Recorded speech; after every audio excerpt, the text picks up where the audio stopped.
À Maroua, dans l'extrême nord du Cameroun, une association vient en aide aux victimes de viols et d'abus sexuels. Zara Oumar porte fièrement un de ses deux enfants nés pendant sa captivité par Boko Haram lors de son enlèvement il y a 4 ans. Ils ont dit à mon père qu'ils voulaient m'emmener et qu'en cas de résistance, ils nous tueraient tous. Mon père a obtempéré. Ils ont aussi kidnappé d'autres filles du village.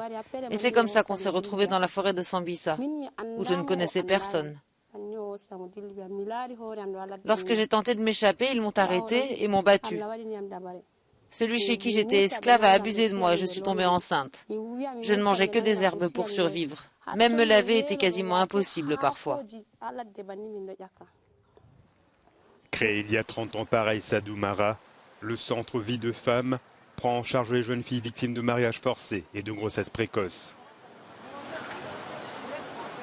Dans la plupart des cas, des familles signalent trop tard les situations d'abus dans une société patriarcale très marquée par la religion.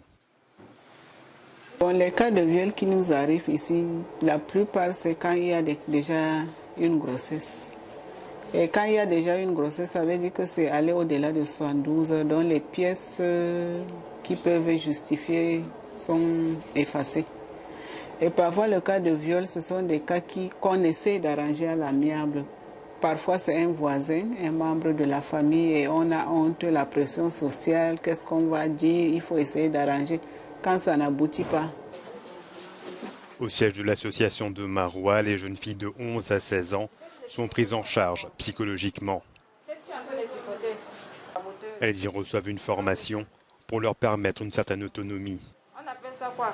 Le centre Vie de Femmes tente également de faire pression sur les auteurs de viols pour reconnaître les enfants, avec parfois du succès. Certains cas font même parfois l'objet de poursuites judiciaires. Si ces jeunes filles sont déjà marquées par des atrocités, l'association essaie de leur redonner le goût de vivre en continuant leurs études.